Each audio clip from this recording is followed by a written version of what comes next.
Assalamualaikum warahmatullahi wabarakatuh. Perkenalkan, saya Jihan Nur Azizah. Perkenalkan, nama saya Shania Anggun Cantika. Perkenalkan, nama saya Inayah Dwirani Putri. Perkenalkan, nama saya Istifakil Haryanto. Perkenalkan, nama saya Alia Zahra Tahira Saiful Hajar.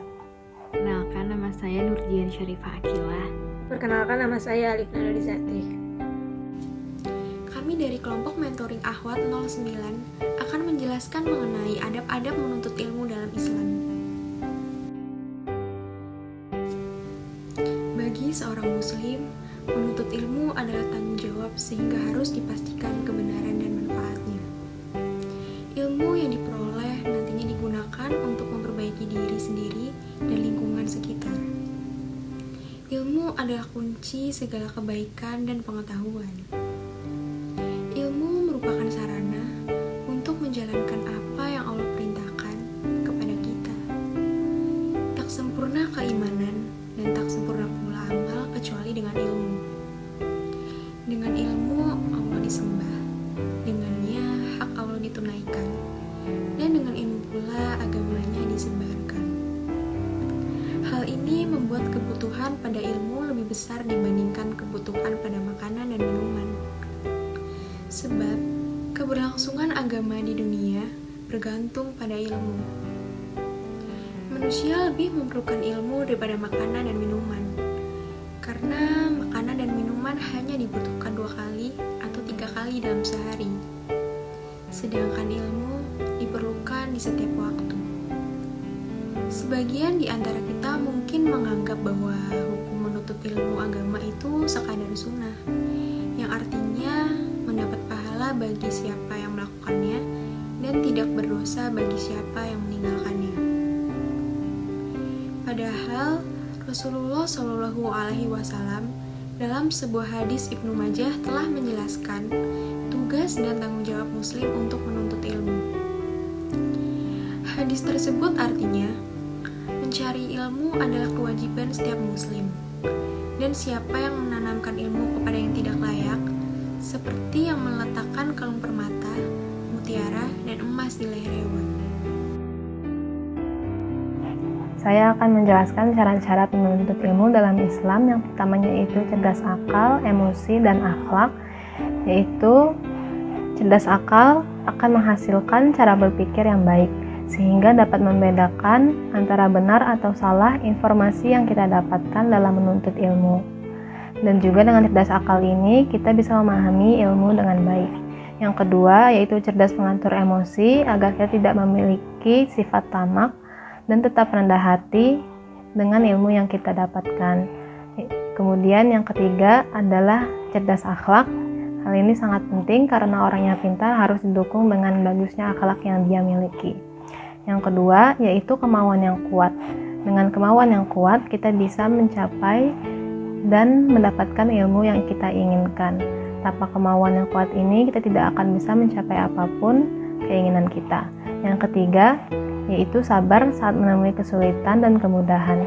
Dalam menuntut ilmu pastinya banyak rintangan yang akan kita dapatkan, tetapi kesulitan-kesulitan itu tidak akan bisa menghalangi tujuan kita jika kita tetap bersabar dan tetap berusaha. Kemudian yang keempat, punya cukup bekal. Untuk pergi ke sebuah tujuan, tentu harus punya bekal dalam perjalanannya. Persiapkan diri dan kebutuhan yang diperlukan selama menuntut sebuah ilmu. Kemudian yang kelima adalah belajar dari guru yang kompeten. Mencari guru yang kompeten dalam bidangnya atau dalam bidang yang ingin kita pelajari, sehingga guru tersebut akan bisa menuntun kita menjadi seseorang yang cerdas dan berakhlak mulia. Kemudian yang keenam, waktu yang cukup untuk belajar. Manajemen waktu adalah salah satu bekal yang perlu kita siapkan dalam menuntut ilmu. Pergunakan waktu sebaik-baiknya untuk belajar agar kita mendapatkan ilmu yang kita inginkan untuk mencapai cita-cita. Kemudian saya akan menjelaskan tentang keutamaan-keutamaan dalam menuntut ilmu. Yang pertama adalah memudahkan seseorang untuk mendapatkan surga. Kemudian yang kedua, ilmu sebagai amal jariah. Yang ketiga, akan diangkat derajatnya oleh Allah.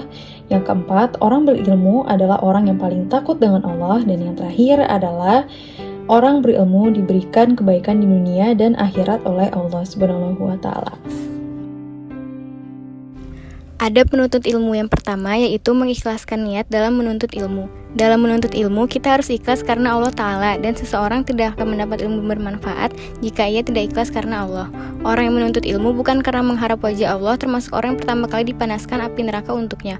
Rasulullah SAW bersabda, barang siapa menuntut ilmu syar'i yang semestinya ia lakukan untuk mencari wajah Allah dengan ikhlas, namun ia tidak melakukannya melainkan untuk mencari keuntungan duniawi, maka ia tidak akan mendapat harumnya aroma surga pada hari kiamat. Hadis riwayat Ahmad. Yang kedua, ada rajin berdoa kepada Allah Ta'ala, memohon ilmu yang bermanfaat. Hendaknya setiap penuntut ilmu senantiasa memohon ilmu yang bermanfaat kepada Allah Ta'ala dan memohon pertolongan kepadanya dalam mencari ilmu serta selalu merasa butuh kepadanya. Rasulullah SAW menganjurkan kita untuk selalu memohon ilmu yang bermanfaat kepada Allah Ta'ala dan berlindung kepadanya dari ilmu yang tidak bermanfaat. Karena banyak kaum muslimin yang justru mempelajari ilmu yang tidak bermanfaat seperti mempelajari ilmu filsafat, ilmu kalam, ilmu hukum sekuler, dan lainnya.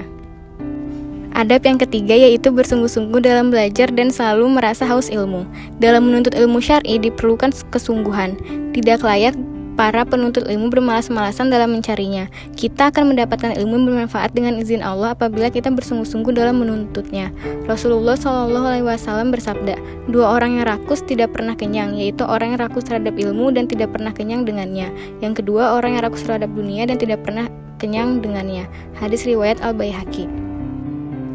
Keempat, menjauhkan diri dari dosa dan maksiat dengan bertakwa kepada Allah Subhanahu wa Ta'ala. Seseorang terhalang dari ilmu yang bermanfaat disebabkan banyak melakukan dosa dan maksiat. Sesungguhnya dosa dan maksiat dapat menghalangi ilmu yang bermanfaat, bahkan dapat mematikan hati, merusak kehidupan dan mendatangkan siksa Allah Subhanahu wa Ta'ala. Kelima, tidak boleh sombong dan tidak boleh malu dalam menuntut ilmu. Sombong dan malu menyebabkan pelakunya tidak akan mendapatkan ilmu selama kedua sifat itu masih ada dalam dirinya. Imam Mujahid menyatakan, la yata'allamul ilma mustahyin wala mustakbir. Dua orang yang tidak belajar ilmu, orang pemalu dan orang yang sombong. Yang keenam, mendengarkan baik-baik pelajaran yang disampaikan ustadz, syekh atau guru.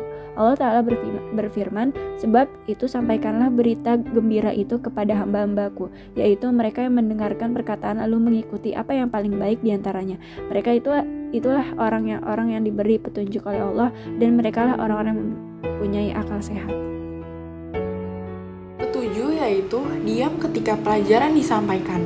Ketika belajar dan mengkaji ilmu syar'i, tidak boleh berbicara yang tidak bermanfaat tanpa ada keperluan dan tidak ada hubungannya dengan ilmu syar'i yang disampaikan.